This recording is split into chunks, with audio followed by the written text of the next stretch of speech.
تبارك الذي بيده الملك وهو على كل شيء قدير، الذي خلق الموت والحياة ليبلوكم أيكم أحسن عملا وهو العزيز الغفور،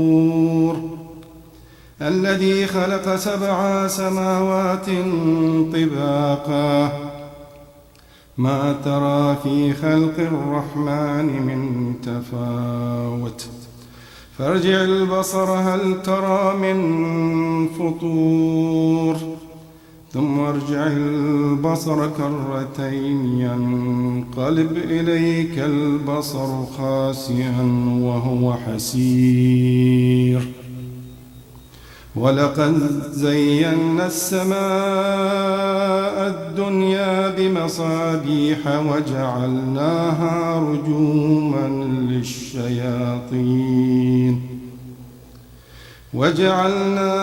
رجوما للشياطين واعتدنا لهم عذاب السعير، وللذين كفروا بربهم عذاب جهنم وبئس المصير. إذا ألقوا فيها سمعوا لها شهيقا وهي تفور تكاد تميز من الغيظ، كلما ألقي فيها فوج سألهم خزنتها ألم يأتكم نذير، قالوا بلى قد جاءنا نذير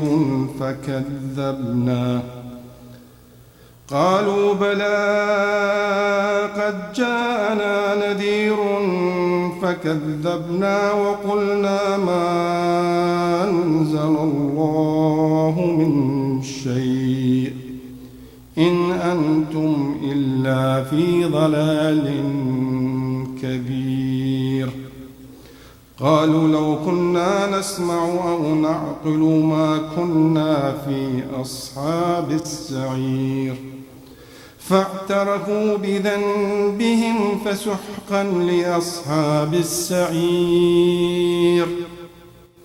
إن الذين يخشون ربهم بالغيب لهم مغفرة وأجر كبير،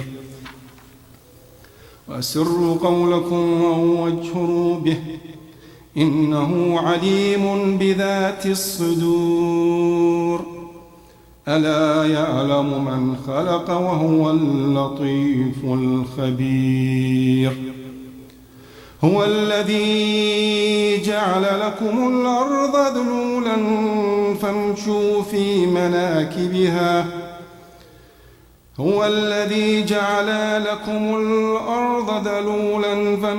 في مناكبها وكلوا من رزقه وإليه النشور.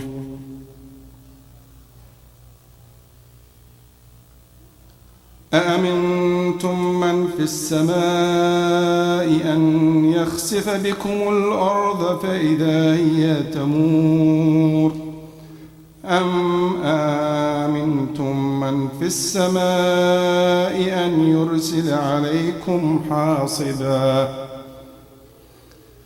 فستعلمون كيف نذير. ولقد كذب الذين من قبلهم فكيف كان نكير. أولم يروا إلى الطير فوقهم صافات ويقبض ما يمسكهن إلا الرحمن إنه بكل شيء بصير. أمن هذا الذي هو جند لكم ينصركم من دون الرحمن ينصركم من دون الرحمن إن الكافرون إلا في غرور أمن هذا الذي يرزقكم إن أمسك رزقه بل لجوا في عتو ونفور أفمن يمشي مكبا على وجهه أهدى أمن يمشي سويا على صراط مستقيم قل هو الذي أنشأكم وجعل لكم السمع والأبصار والأفئدة قليلا ما تشكرون قل هو الذي ذرأكم في الأرض وإليه تحشرون ويقولون متى هذا الوعد إن كنتم صادقين صدق الله العلي العظيم اللهم صل على محمد وآل محمد رحم الله عليكم جزاك الله.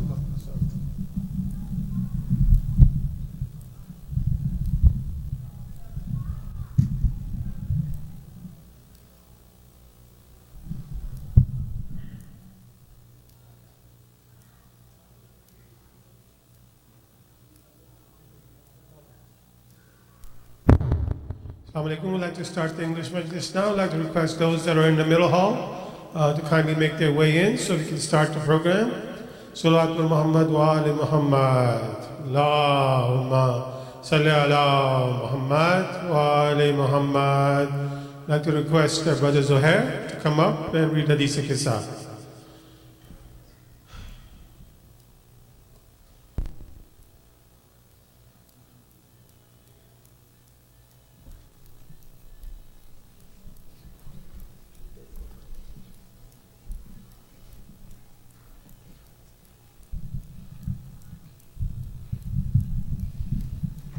Salawat.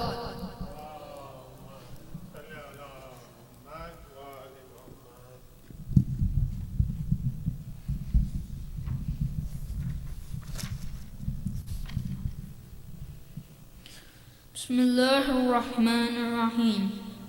In the name of Allah, the All-Merciful, the All-Compassionate. Fatima Zahra, the daughter of the Prophet, peace be on them, is to have thus related an event. My father, the Prophet of Allah, came to my house one day and said to me, "Peace be on you, Fatima." I replied, "And upon you be peace." Then he said, "I feel weakness in my body." I said, "Allah protects you from weakness, father." He said, "Fatima, please bring the Yamni cloak and cover me with it." So I brought the Yamni cloak and covered him with it. Then I looked at him and saw that his face was shining like a full moon with its glory and splendor. After a while, my son Hassan came in and said, "Peace be on you, mother." I replied, "And upon you peace, O light of my eyes and the delight of my heart." He then said, "Mother, I smell a fragrance so sweet and so pure as that of my grandfather, the Prophet of Allah." I replied, "Yes, your grandfather is lying underneath the cloak." Hassan went near the cloak and said, "Peace be on you, my grandfather, the Prophet of Allah. May I enter the cloak with you?" He replied, "And upon you peace, my son and the master of my fountain. You are given the permission to enter." So Hassan entered the cloak with them.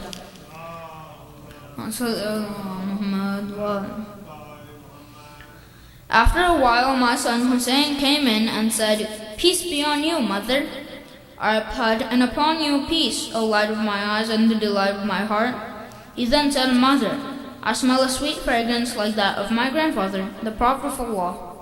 I replied, "Yes, your grandfather and your brother are lying underneath the cloak." Hussein stepped towards the cloak and said, "Peace be on you, my grandfather, the chosen of Allah. May I enter the cloak with you?"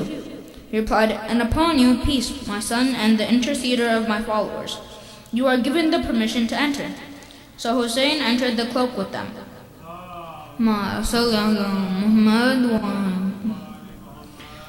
After a while, Abu Hassan Ali bin Abi Talib came in and said, "Peace be on you, O daughter of the Prophet of Allah." I replied, "And upon you peace, O father of Hassan and the commander of the faithful." He then said, "Fatima, I smell a sweet fragrance like that of my brother, my cousin, the Prophet of Allah." I replied, "Yes, he is underneath the cloak with your 2 sons." So Ali went near the cloak and said, "Peace be on you, Prophet of Allah. May I enter the cloak with you?" He replied, "And upon you peace, my brother and my legatee, my successor and my standard bearer. You are given the permission to enter." So Ali entered the cloak with them.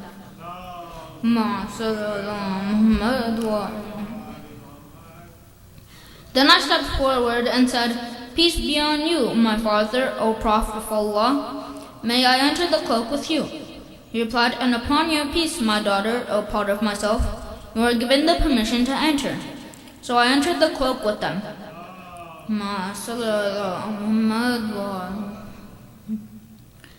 Getting together underneath the cloak, my father, the Prophet of Allah, held the 2 ends of the cloak and raised his right hand towards the heavens and prayed, "O Allah, these are the people of my household, Ahlul Bayt. They are my confidants and my supporters.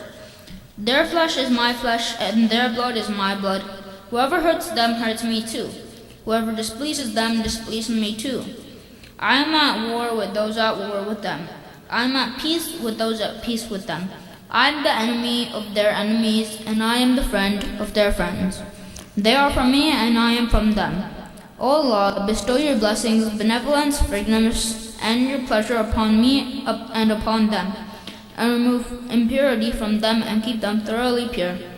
Then the Lord Almighty Allah said, "O my angels, O residents of my heavens, verily I have not created the erected sky, the stretched earth, the illuminated moon, the bright sun, the rotating planets, the flowing seas, and the sailing ships, but for the love of these 5 lying underneath the cloak." Jibreel, the trusted angel, asked, "Who are under the cloak?" The Almighty answered, "They are the household of the Prophet and the assets of prophethood. They are Fatima, her father, her husband, and her 2 sons."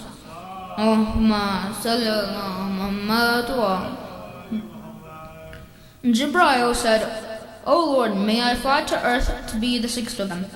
Allah replied, "Yes, you are given the permission."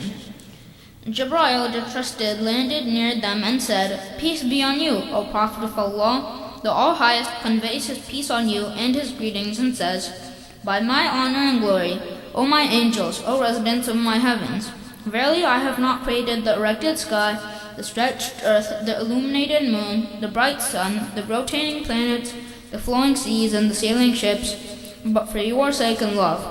God has given me permission to enter the cloak with you. May I join you, O Prophet of Allah?" The Prophet replied, "And peace be on you, O trusted bearer of Allah's revelations. You are granted the permission." So Jibreel entered the cloak with us, and said to my father, "Allah sends his revelations to you. Verily Allah's desire is to remove blemish from you, O people of household, and purify you with a perfect purification." Then Ali said to my father, "O Prophet of Allah, tell me, what significance has Allah given for getting together underneath this cloak?" The Prophet replied, "By him who rightfully appointed me a prophet and chose me a messenger for the salvation of the mankind. Whenever and wherever an assembly of our followers and friends mention this event, Allah will bestow on them his blessings and mercy. Angels will encircle them, asking Allah the remission of their sins until the assembly disperse." So Ali said, "Verily by the Lord of Kaaba, we and our followers are the winners." Then my father replied, "By him who rightfully appointed me a prophet and chose me a messenger for the salvation of the mankind.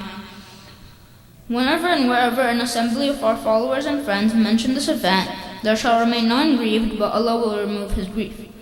There shall remain none distressed, but Allah will dispel his distress. There shall remain none wish-seeker, but Allah will grant his wish." Ali happily said, "Verily by the Lord of Kaaba, we and our followers are the winners and the blessed, in this world and the next." Salawat.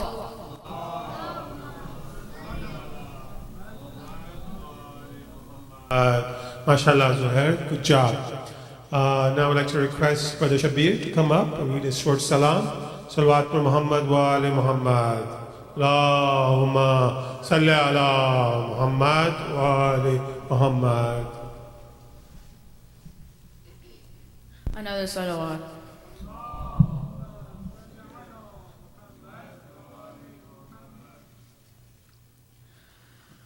When Fatima came to Karbala, Zainab said, "Do not look, Ya Zahra. Go back, O mother, they've killed my brother." Zainab said, "Do not look, Ya Zahra." When the night fell on that desert campaign, a lonely voice was heard in mourning. Then she looked and saw someone approaching, one who would join her in her grieving.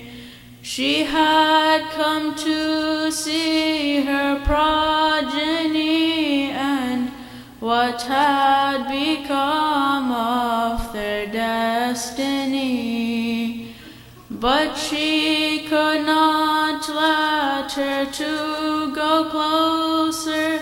She did not want her to really see.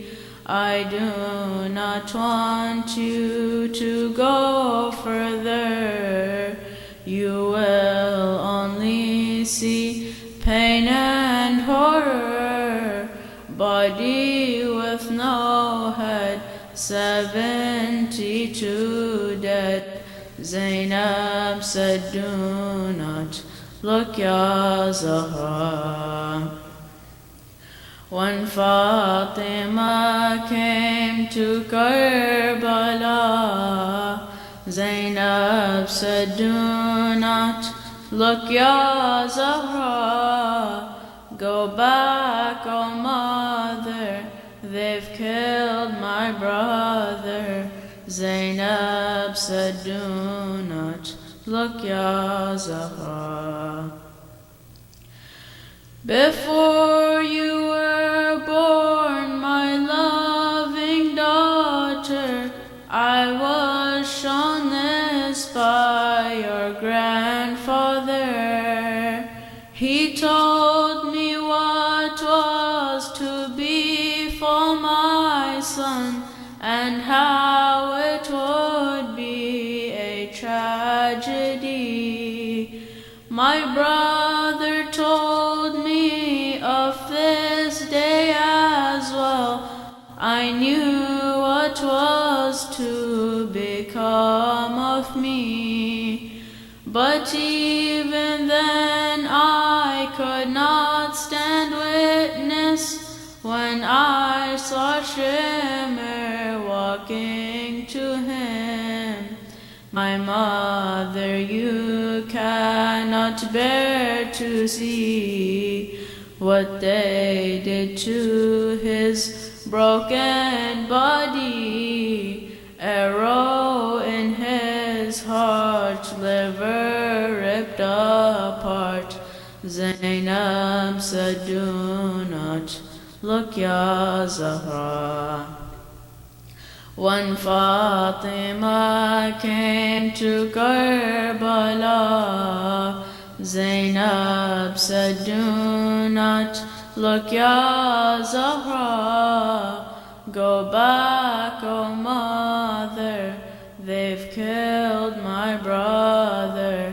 Zainab said, "Do not look, Ya Zahra."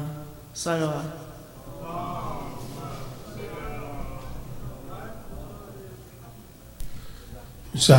MashaAllah, Shabir, good job. Salawat for Muhammad wa ali Muhammad. Allahumma salli ala Muhammad wa ali Muhammad. a couple of quick announcements before we get going. Inshallah, as previous nights, we have the overflow in the basement for the sisters. For those who would like to take advantage of the overflow, please kindly do so with the young ones.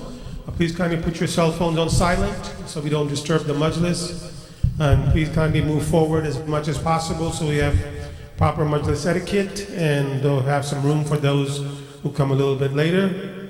Inshallah, tomorrow night we will have a Q&A session with Brother Jalal after the Urdu Majlis at inshallah approximately around 11:30 p.m. That's Thursday night, 11:30 p.m. for those who want to stay a little bit after the Urdu Majlis. It'll be a Q&A with Sheikh Jalal. So now without further ado, I'd like to request Brother Jalal to take the member. Salawat ala Muhammad wa ali Muhammad. Salli ala Muhammad wa ali Muhammad. Come back.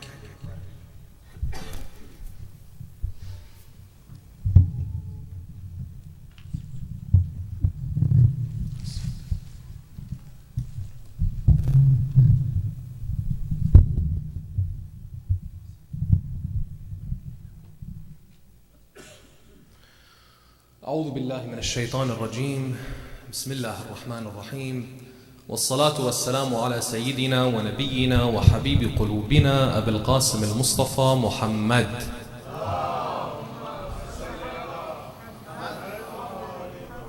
وعلى آل بيته الطيبين الطاهرين. الحمد لله رب العالمين. الحمد لله الذي جعلنا من المتمسكين بولاية سيدي ومولاي علي بن أبي طالب.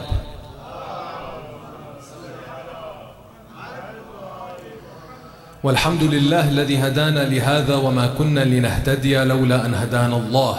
بسم الله الرحمن الرحيم. رب اشرح لي صدري ويسر لي أمري واحلل عقدة من لساني يفقه قولي. In the name of Allah, the most beneficent, the most merciful, we ask Allah to send His greatest peace and blessings upon Muhammad wa ali Muhammad.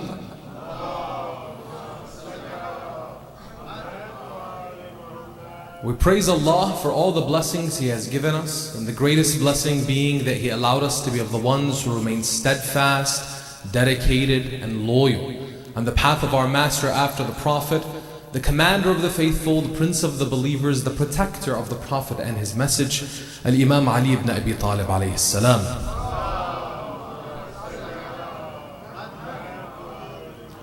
We praise Allah for this blessing and every blessing, for without Allah we would have nothing.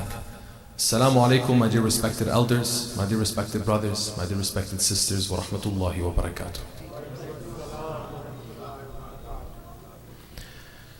As we continue to evaluate ourselves and engage with the tragedy and the sacrifice of Imam al-Hussein alayhi salam, as we do every year, and we hope and we pray Allah subhanahu wa ta'ala gives us the good fortune to be those who continue to come to the majalis of Abu Abdullah al-Hussein alayhi salam and are never prohibited or deterred in any way from being a part of these blessed majalis.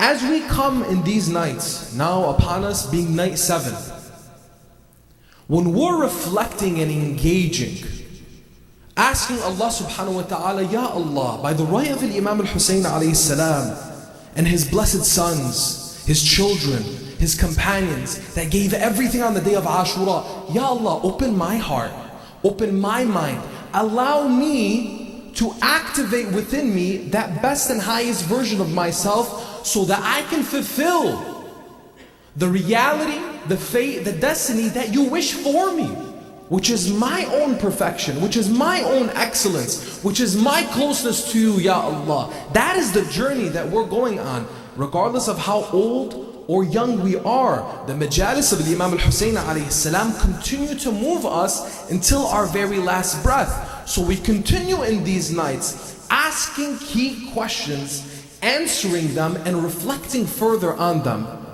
When I drive back home tonight, I'm reflecting on what did I listen to? Whether it was a verse from the Holy Quran that was mentioned, or it was a hadith from the Holy Ahlul Bayt alayhim salam, or it was a verse of poetry that was recited in the ma'tam, whatever it may be, I'm reflecting and I'm thinking to myself, Ya Allah, as much as I'm putting effort forward, I want you to carry me through. But I need some effort on my end. I have to put in the work. Allah subhanahu wa ta'ala is opening all the doors for us, giving us all of the opportunities. What's going to stand in your way right now? Your life is not being threatened. Your safety is not being threatened. MashaAllah, you have the health.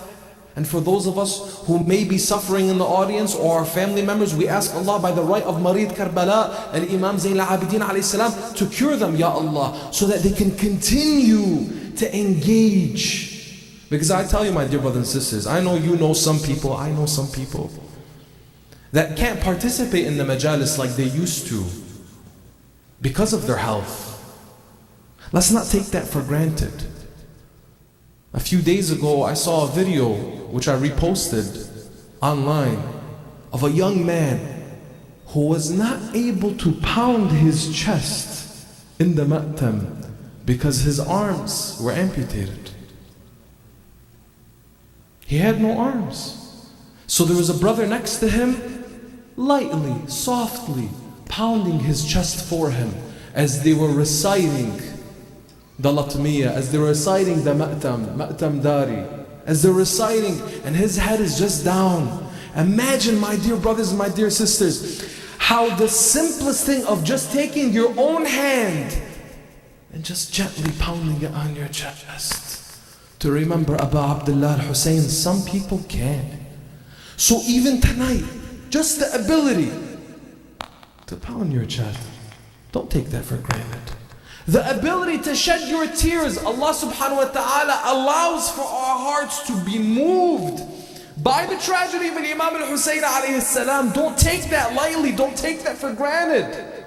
Your tears are falling, are shedding. Take those tears and wipe them on your face and say, thank you, Ya Allah.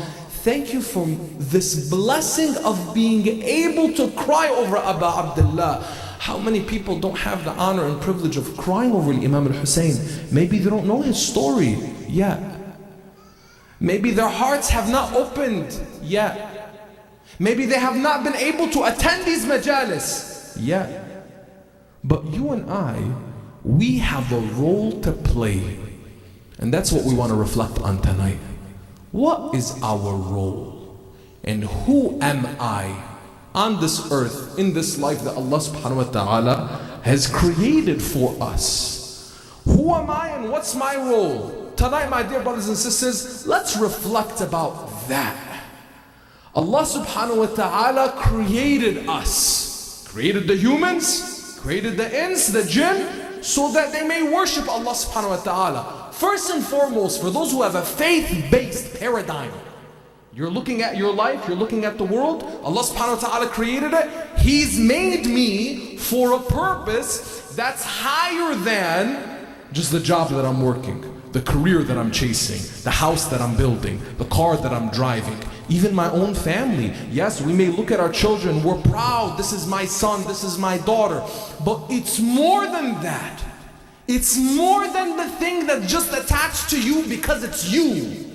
Allah subhanahu wa ta'ala created us for that higher purpose, which is to be His. To be His. وَمَا خَلَقْنَا الْإِنسَ وَالْجِنَّ إِلَّا لِيَعْبُدُونَ. Allah, to worship Allah subhanahu wa ta'ala. Now, is our worship, my dear brother, my dear sister, please stay with me tonight. Is my worship merely to stand in namaz, to recite, to pray, is it merely that? No, not merely, but it includes that. These are the baseline things, the foundational things. Because someone may ask, well, I don't need my namaz. Well, you don't need your namaz, then you missed the whole point. You missed the whole point. Tonight, when we're reflecting on who am I, what's my identity and what's my role, I want you to think from the very beginning. And the Holy Quran is essential for us to understand our movement as human beings, from Adam all the way to Imam Sahib al-Asr wa Zaman Ajalallahu ta'ala Faraj al-Sharif.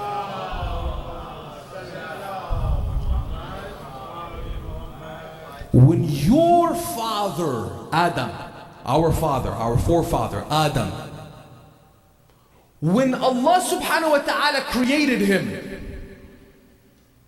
and he told all of the angels to prostrate before him. Prostrate before Adam. A command from Allah subhanahu wa ta'ala. فَسَجَدُوا. They all prostrated. إِلَّا Iblis. Except Iblis. Lucifer. Satan. Shaitan. أَبَى وَاسْتَكْبَرَ. He refused and he was arrogant. Why do you refuse to bow before Adam? Why? You've created me from fire. You've created him from clay. I'm better than him. I am better than him. Look at what Iblis was comparing himself in his very entity, in his very creation, himself. And he was looking at an act of worship where Allah subhanahu wa ta'ala commanded, prostrate, usjud li Adam, before Adam. But he didn't. Why? I am better than him. Tonight, my dear brothers and sisters, I want you to imagine. If you need to close your eyes and imagine, my dear brothers in the back, imagine when the instruction of Allah subhanahu wa ta'ala came for our great-grandfather, our forefather, Adam, that everything will to be bowing before him. And Iblis, who is Allah subhanahu wa ta'ala, who tells us, Allah subhanahu wa ta'ala tells us about Iblis, he's your clear enemy. So when we refer to the enemy, we refer to Iblis, the one who whispers to us, the one who suggests to us. He refused and he was arrogant. Now Allah subhanahu wa ta'ala allowed for us the opportunity of life from Adam all the way to Sahab al-Asr wa Zaman Ajalallahu ta'ala Farajuh al-Sharif, and you and I are being tested. Do we acknowledge and realize our role? Or do we fall into something which Allah subhanahu wa ta'ala told us in the Holy Quran? Do not follow the footsteps of Satan, for he is a clear enemy to you. Now, how do I make sure I understand my role, which is a servant of Allah subhanahu wa ta'ala? I don't follow the footsteps of Satan, and I can truly realize my identity in this life. Because most of us, my dear brothers and sisters, it's not a Western issue, it's not an Eastern issue. When we're looking and we're examining the challenges of faith and being a faithful person, it's not because we live in the West, because there's challenges of the West. Many of you coming from, you or your families come from South Asia, from India, from Pakistan. Some of us coming from the Middle East. We have family, we may travel back and forth. The challenges that the youth today face are very similar globally. You go to Iraq, you go to Lebanon, you go to Pakistan, you go to India. I was visiting India 3 months ago. I was visiting the students, engaging with the community there in Lucknow. Alhamdulillah, what an honor and a privilege I had in visiting Lucknow, where at the Mainstay Foundation, the organization that I have the honor and privilege of serving, we were part of helping support school projects, education in Lucknow, in India. When you look at that community, this community where perhaps other people across the world doesn't even think about them, the youth face the same challenges. The youth, they want to be successful. The youth, they want to get married. The youth, they want to have a shatniyah, they have a purpose. They have people look at them and say, I've done something with my life. But they face the challenges of society. They face the challenges of moral corruption. They face the peer pressures that they have around them. They face the challenges of social media and the internet and what comes with that. They face challenges like you and me. We all face challenges. So when we're talking about here tonight, what's my role? What's my identity? Who am I? Let's not make it where this is just merely a Western problem. We live in a world, my dear brothers and sisters, that's a lot smaller than we think. And the guidance of Islam, the guidance of Allah subhanahu wa ta'ala, and the example of Ahlul Bayt alayhim salam is universal. Universal. Don't come and tell me, oh, Ahlul Bayt alayhim salam were just for the Middle East or South Asia. No, absolutely not. Ahlul Bayt alayhim salam and Islam, the Holy Quran, was for the whole world. So what does Allah subhanahu wa ta'ala tell me? about us as humanity, as a people. Because Allah in the Holy Quran, sometimes He speaks to the mu'mineen. He says, Ya ayyuha alladhina amanu, O you who believe. And sometimes He speaks to all of humanity. Ya ayyuha nas, O people. Chapter 49, verse 13 in the Holy Quran, Allah subhanahu wa ta'ala says, Ya ayyuha nas, O people, inna khalaqnakum min dhakarin wa untha, وجعلناكم شعوبا وقبائل لتعارفوا إن أكرمكم عند الله أتقاكم. O people, we've created you from male and female, and we've made you into nations and tribes so that you can identify with one another, so that you can get to know one another, and the best amongst you are the most pious. The most pious. Meaning what? Look at where Shaitan, where Iblis failed. He failed in thinking that his prostration before Adam made him less than. Not realizing Allah subhanahu wa ta'ala wasn't telling him to prostrate and worship Adam. Instead, He was telling him, this is the way I'm requesting for you to worship me. Follow me. But all along, some of our narrations from Ahlul Bayt alayhim salam cite to one of the prostrations of Iblis having lasted for over 3,000 years. 3,000 years. One prostration, one sajda of Iblis. One sajda. So someone may look at, okay, you're telling me Iblis, Aba wastakbar, he refused and he was arrogant. He didn't follow Allah subhanahu wa ta'ala when He told him to prostrate before Adam. But you're telling me at one point in time Iblis was in a state of prostration for 3,000 years? How do I deal with that? I'll tell you. Iblis was not worshipping Allah truly. He was worshipping his ego. He was worshipping his ego. Meaning, when he was doing his prayers, when he was doing all of this good stuff, was he doing it with the intention of seeking closeness to Allah subhanahu wa ta'ala? Or was he doing it because it made him feel good? You and I, yes, we have opportunities before us. Allah subhanahu wa ta'ala tells us in the Holy Quran to hurry, rush towards good work. Go, do good work, do good things. But why are you doing them? Inna akramakum indallah atqakum. Those who are most pious. So when we're coming and we're trying to see what are the challenges of my day, how am I interacting with all of this? What's your intention? Is it for you or is it for Allah? Is it for you or is it for Allah subhanahu wa ta'ala? Look at the sin of Iblis, which made him the arch enemy of Allah subhanahu wa ta'ala and the enemy of the human being. It's that arrogance. My dear brother, my dear sister, tonight in the majlis of Abu Abdullah al-Husayn alayhi salam, let's make a covenant with Allah. Let's make a covenant with Allah. Ya Allah, remove any arrogance in my heart. Ya Allah, take it out. Let me be rid of the sin of Satan. Let me be rid of me looking at my brother and thinking I'm better than him. Let me be rid of this vice where I look down on any other people. Ya Allah, make me humble. Raise me in your eyes, Ya Allah, by making me humble in my own. Ya Allah. This is, by the way, the supplication of Imam Zayn al-Abidin alayhi salam. When you look at Karbala, what did Imam al-Hussein and the rest of our Imams and Ahlul Bayt alayhi salam give? They gave themselves all for Allah subhanahu wa ta'ala.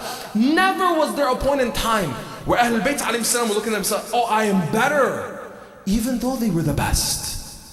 Even though they were the best. The only time the Ahlul Bayt alayhi salam would cite to their lineage and who they were was on the idea of ilqa al-hujjah, a religious duty to make sure that those who are about to commit the gravest crimes, they knew, listen, it was for their own sake.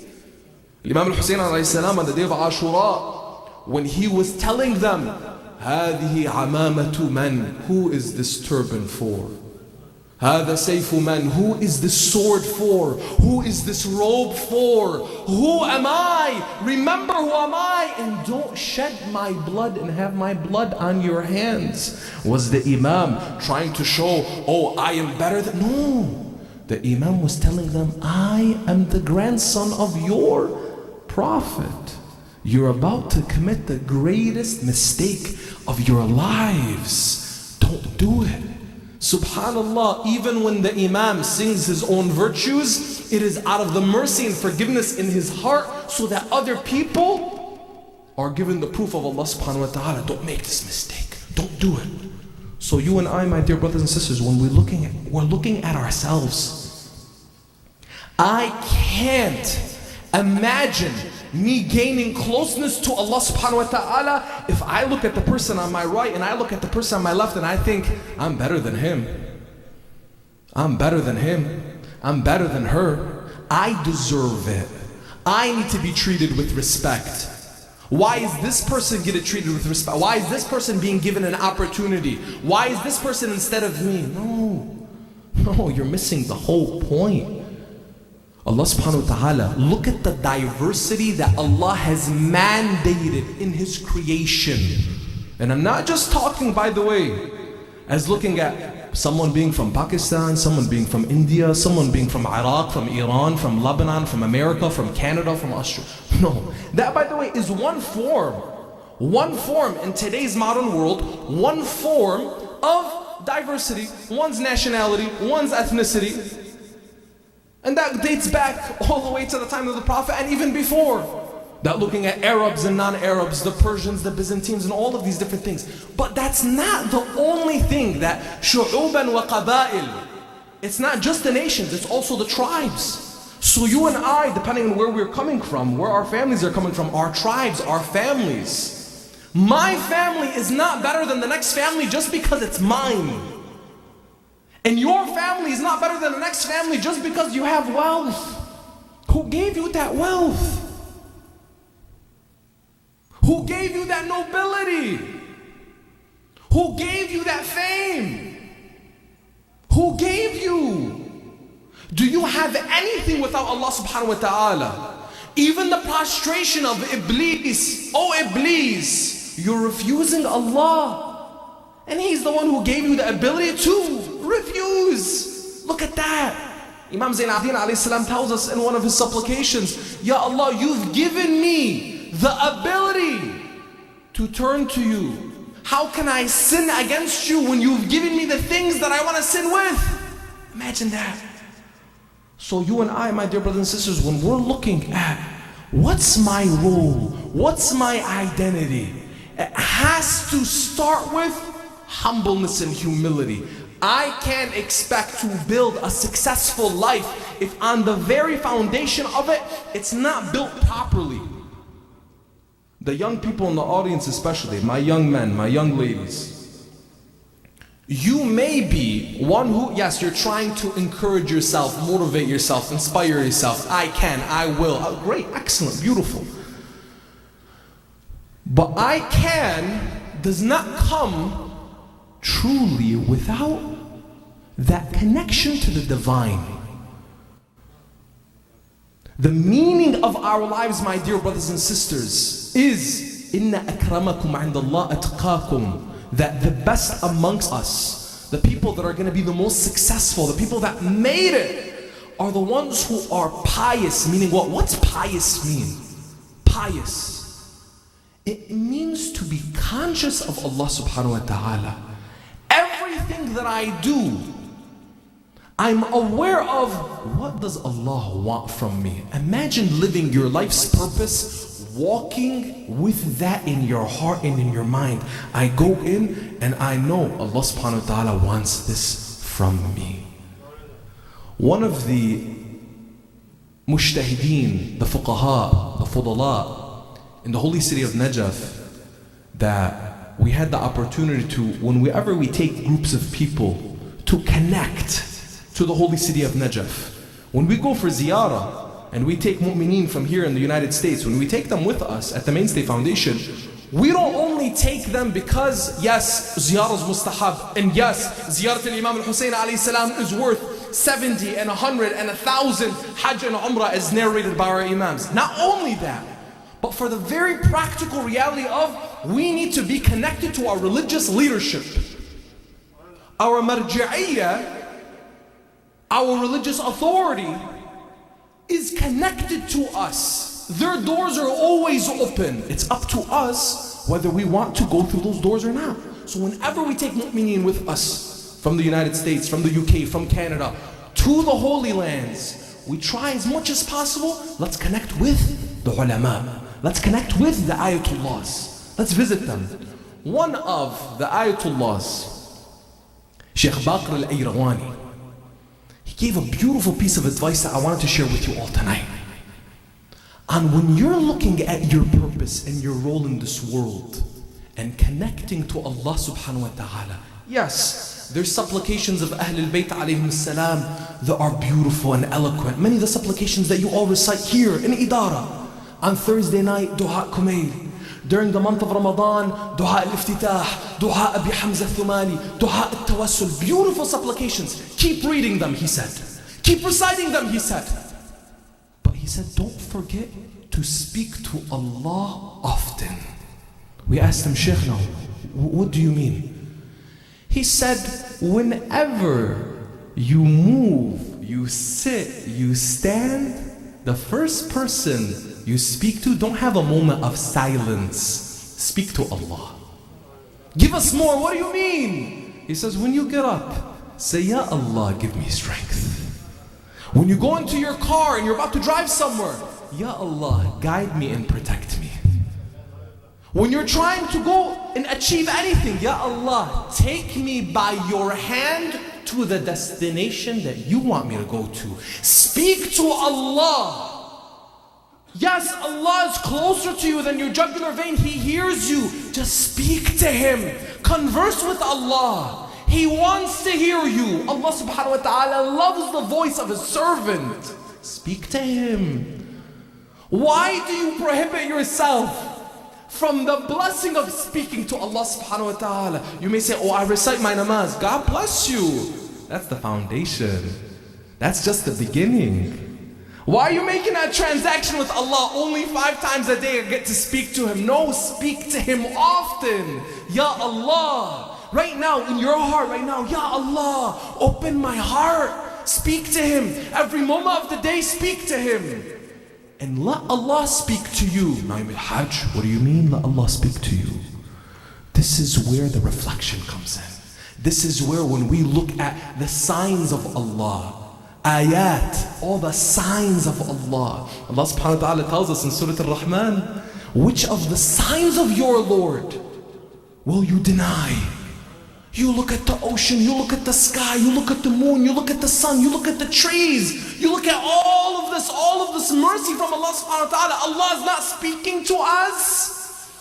Every day, every moment Allah speaks to us. But are we listening? Are we listening?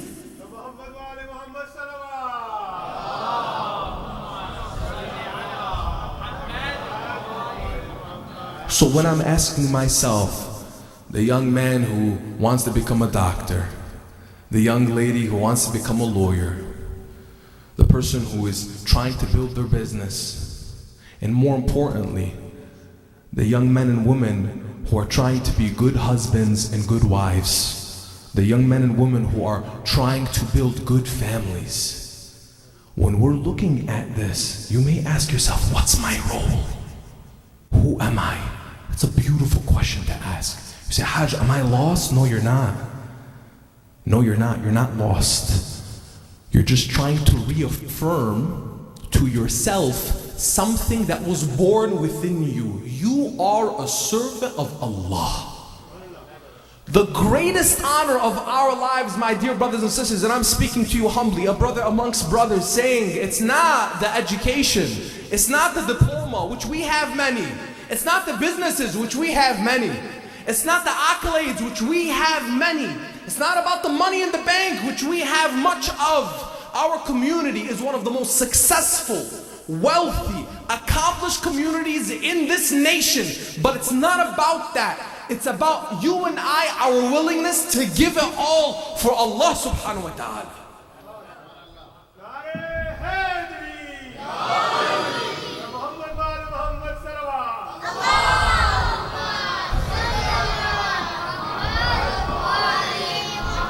What's my purpose? What's my role? It's to serve.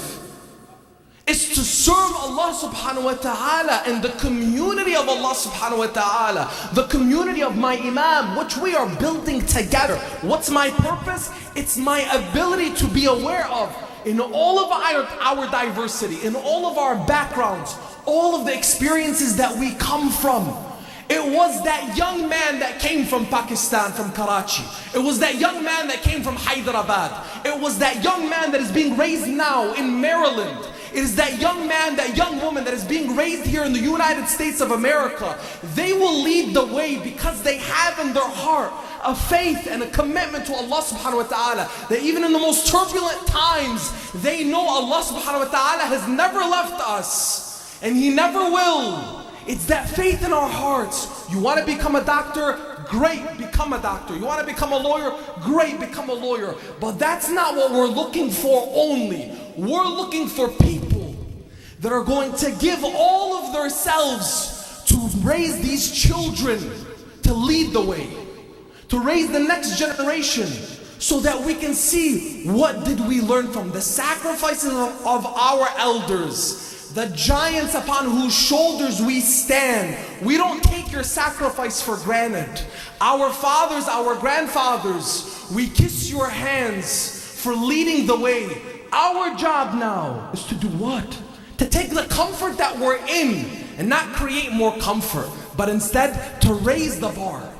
Raise the bar. Why is it that our community is here? There's a purpose and there's a reason, my dear brothers and sisters. Allah subhanahu wa ta'ala, nothing from Him comes in vain. Nothing.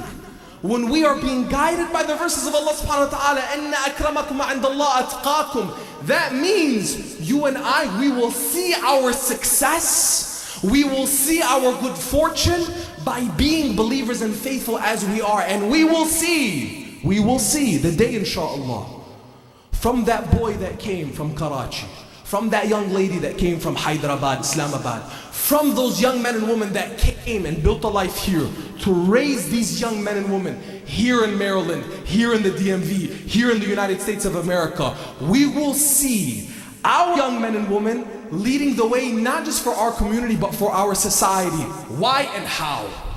Why and how? Our community will lead society. Why and how? Allah subhanahu wa ta'ala has blessed us with the greatest tools and the greatest sources and the greatest inspiration. You have Muhammad sallallahu alayhi wa alihi.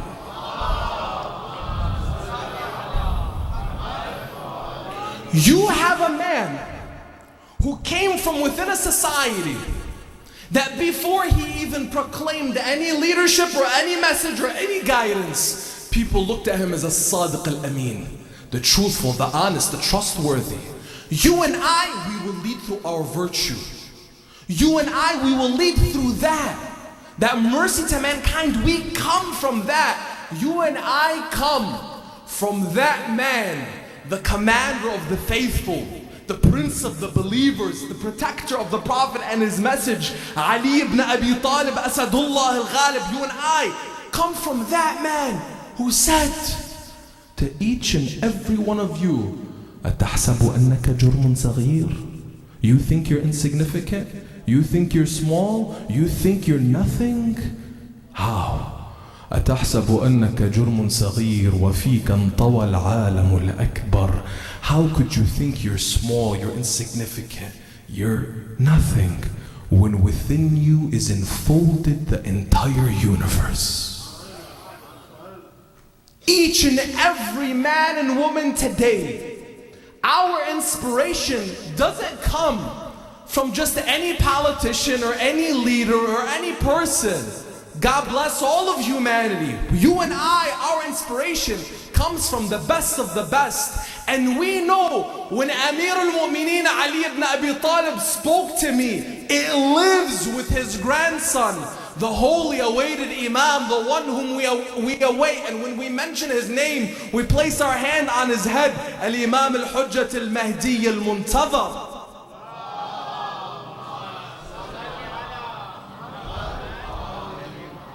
He is with us. He is present. So you and I, when we're looking, I want to become a doctor, I want to become a lawyer, I want to be an entrepreneur, I want to have $1 billion exit, I want to make money, and I want to, because most of our youth, I want to give back to my community. God bless you. Yes, you will give back, because it's in your DNA to give back. That's who you are.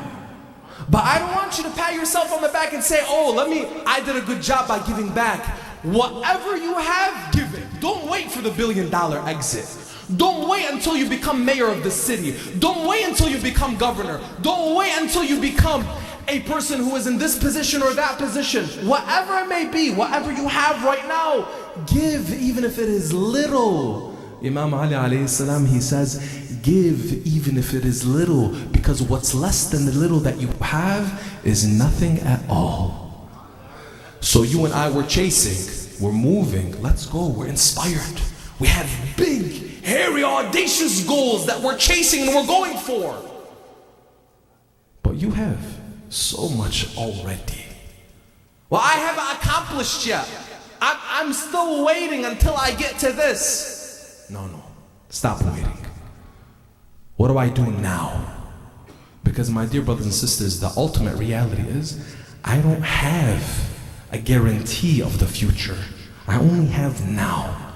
So now, today, what do you give? Now today, what do I have to give? And you have so much.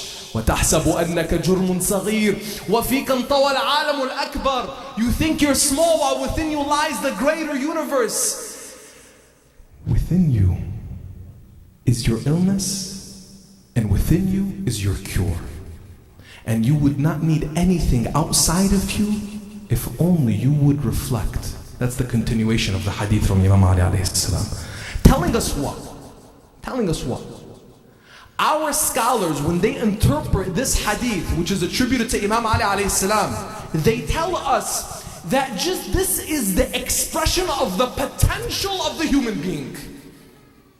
But it's activated by you and I in our choices and our actions.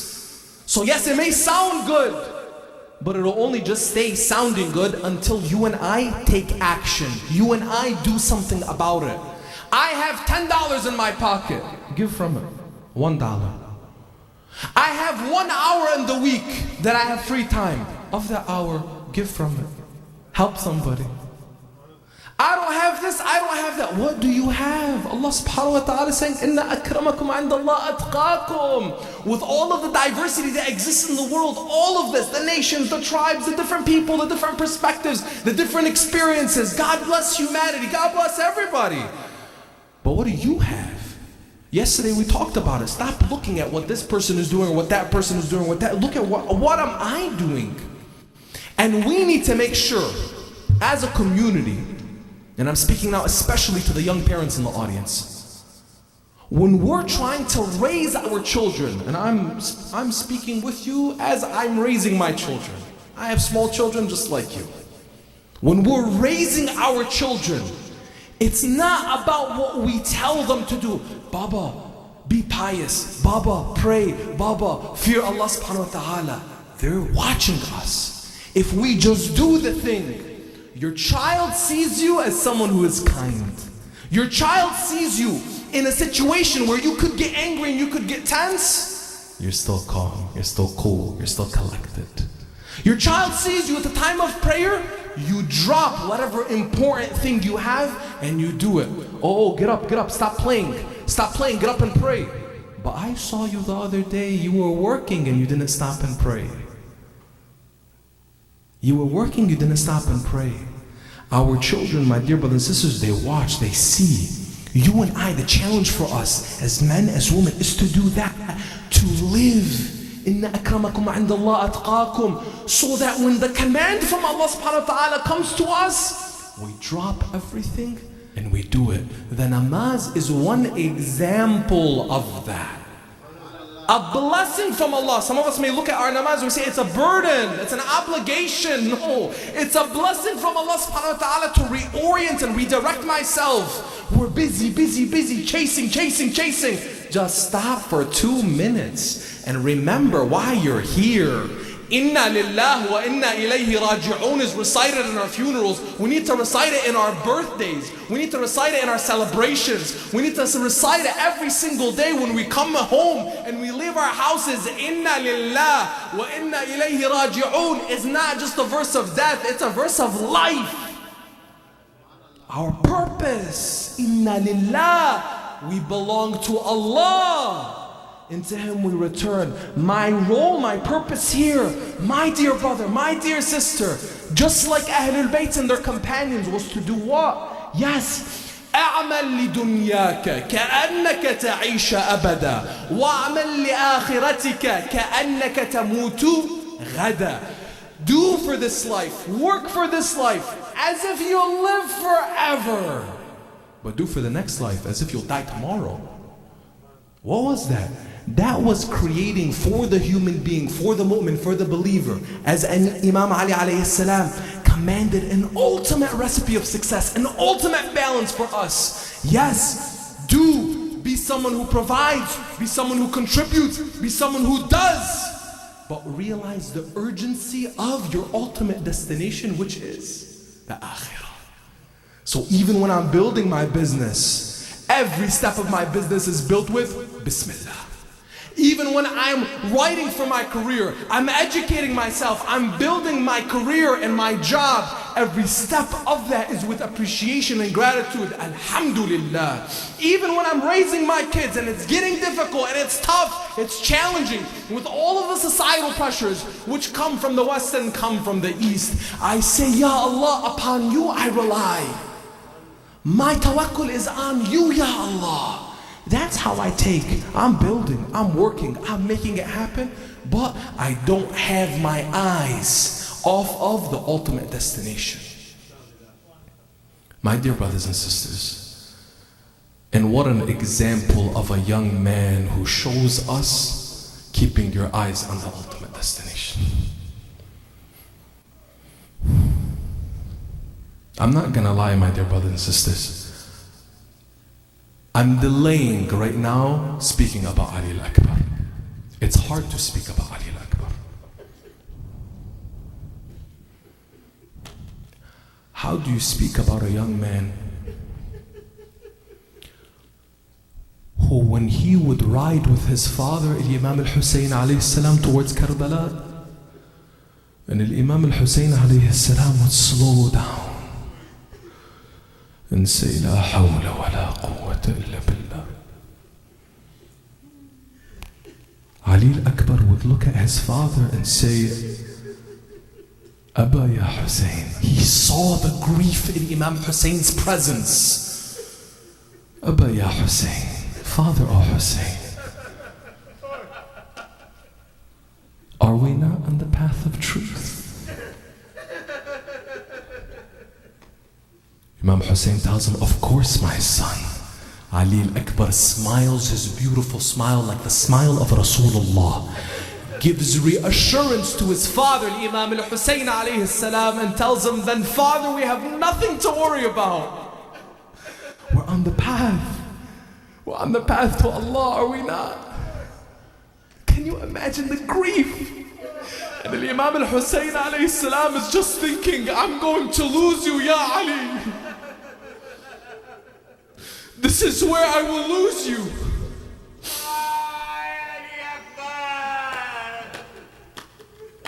Let's remember Ali al-Akbar.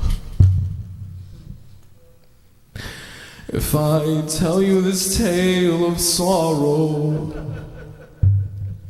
will you lend me your hearts to borrow? If I tell you this tale of sorrow, will you lend me your hearts to borrow? Will you shed a tear for Hussein? Will you remember Zainab's pain? And if we stay here tonight until tomorrow, will you bear this tale of sorrow? Listen here to Hussein's story, a story of heartache and glory, a story of heartache and glory.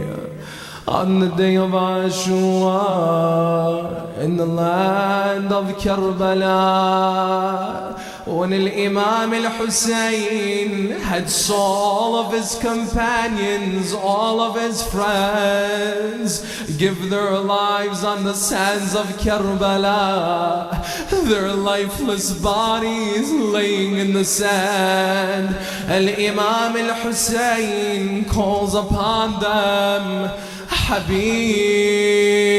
Zuhair, Muslim Burair, my champions, why is it that I call you and you don't respond? هل من ناصر ينصرنا؟ هل من معين يعيننا؟ Is there anyone out there to support us? Is there anyone out there to aid us? The sons of Hashim, Imam al-Hussein's family, heard his call. Watching him, the first one to present himself was none other than his son Ali al-Akbar. On the day of Ashura, they say Ali al-Akbar was 27 years old. He's the eldest son of Imam al-Hussein. He presents himself before his father and says, "Oh Father Hussein, allow me to enter the battlefield. Let me be your shield. Let me show them who the sons of Ali really are. I will make them scatter all near and far." Imam al-Hussein tells him, my son, go see your mother before you enter the battlefield. Layla greets her son Ali al-Akbar, who's praying for him in her tent. He bids her farewell, and she tells him, come back to me, my son. This won't be farewell, for I have prayed to Allah by the right of Yusuf and Yaqub. She said, Ya Allah, you return Yusuf to his Yaqub. You return Musa to his mother. You will return my beloved to me, I know. On the day of Ashura, Ali al-Akbar would enter the battlefield, and he would strike through the enemies fighting valiantly. They didn't know, they couldn't tell. Was this the son of Hussein, or was this the grandfather of Hussein, Rasulullah? Imam al-Hussein had raised his hands in prayer saying, Ya Allah, bear witness on these people that the son, the one who looked closest to your messenger, Rasulullah, has gone into the battlefield. Ya Allah, you know that whenever we missed our grandfather, Rasulullah, we would look at the face of Ali al-Akbar. Ali al-Akbar goes into the battlefield fighting the enemies of Allah. The thirst is killing Ali al-Akbar. Bear with me, my brother, my sister. Ali al-Akbar comes back to Imam al-Hussein. It's narrated that Ali al-Akbar comes back, And he tells his father, who's rejoiced to see him, so happy to see his son Ali come back to him. Ali al-Akbar tells his father, Father Hussein, is there but a sip of water so I can regain my strength? The armor is growing heavy on my shoulders, Father Hussein. Al-Imam al-Hussein tells him, my son Ali, it breaks my heart that you call upon your grandfather Muhammad and your grandfather Ali, that you call upon your father and we can't answer your call. I pray that before the night comes that you will be quenched by the hand of Rasulullah. Go and see your mother before you go back into the battlefield. Imagine his mother as she greets him. Ali al-Akbar kisses his mother for the final farewell. Ali al-Akbar goes back into the battlefield and all the enemies surround him, striking left, striking right, but the enemies shower him with their spears and their arrows. Ali is fighting, Ali is moving, but the blood is too much, splattering on the horse. Ali al-Akbar is trying to steer away, but the horse takes him into the heart of the enemy, cutting him down to pieces. Ali al-Akbar, Ali al-Akbar calls out, Abba ya Hussein.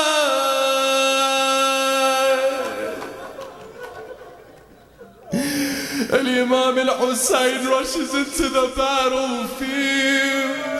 The enemy scatter.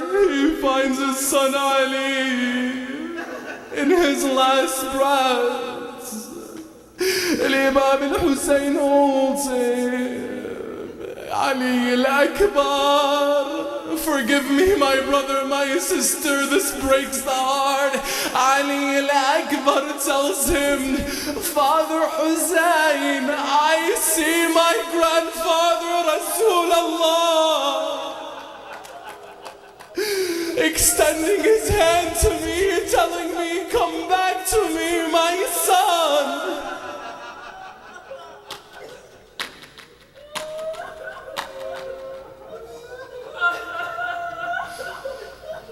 Al-Imam al-Hussein holding his son Ali al-Akbar, holding his son Ali al-Akbar as his soul departs. Ali al-Akbar is rejoined with his grandfather. Al-Imam al-Hussein calls out, Ali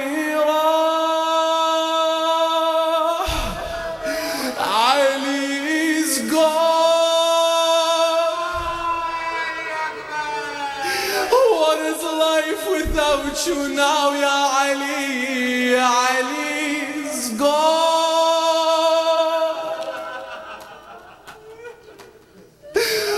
What to say to your mother, Layla, Ali's gone.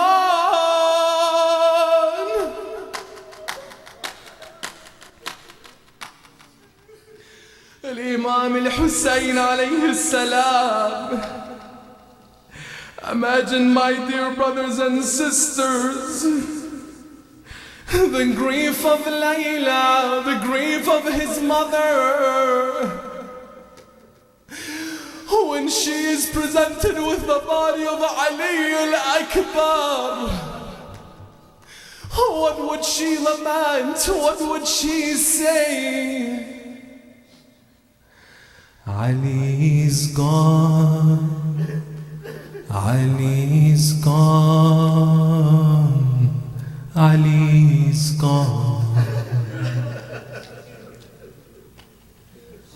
will tell you the grief of my heart. A mother gives her children everything. What do you say of the one who gave her son? I gave Hussein, my son Ali, the first of his sons. I gave Hussein, my son Ali, the first of his sons. He's the light of my eyes, the joy of my life. I told him as I held my tears, Akbar Ali, you are great, you are strong. Akbar Ali, you are great, you are strong, and your thirst would be quenched by Muhammad, and your thirst would be quenched by Muhammad. Oh my son, oh my son, oh my son, go and give your life for Hussein. What else does she say to Ali al-Akbar? I'll see you in heaven with Zahra. I'll see you in heaven with Zahra. Our heads high, our heads high, our hearts strong, honored today. But how could I not feel pain? My Hussein, Ali's gone, Ali's gone, Ali's gone, Ali's gone, Ali's gone, Ali's gone. لا حول ولا قوة إلا بالله العلي العظيم. إنا لله وإنا إليه راجعون، وسيعلم الذين ظلموا أي منقلب ينقلبون، والعاقبة للمتقين. We ask Allah by the tears that we should shed for Ali al-Akbar to accept the little that we offer, Ya Allah. We ask Allah to take the grief in our hearts and share it with Sahib al-Asr wal-Zaman. We ask Allah to allow us to unite in the love of Imam al-Hussein alayhi salam. We ask you, Ya Allah, to bring us closer together as a family, as a community, in the love of Imam al-Hussein, Ya Allah. We ask you, Ya Allah, by the right of Imam al-Hussein, to bring this islah, this reform into our hearts, Ya Allah. We ask you, Ya Allah, to heal our sick, Ya Allah. We ask you, Ya Allah, to answer the prayers of everyone here present, Ya Allah. We ask you to have mercy upon all of our marhumeen, Ya Allah. We ask you, Ya Allah, this and the hastening of Sahib al-Asr wal-Zaman. Ajjal Allahu ta'ala farajuhu al-Sharif, Ya Allah. We ask you, Ya Allah, this and the last of our prayers. And alhamdulillahi rabbil alameen.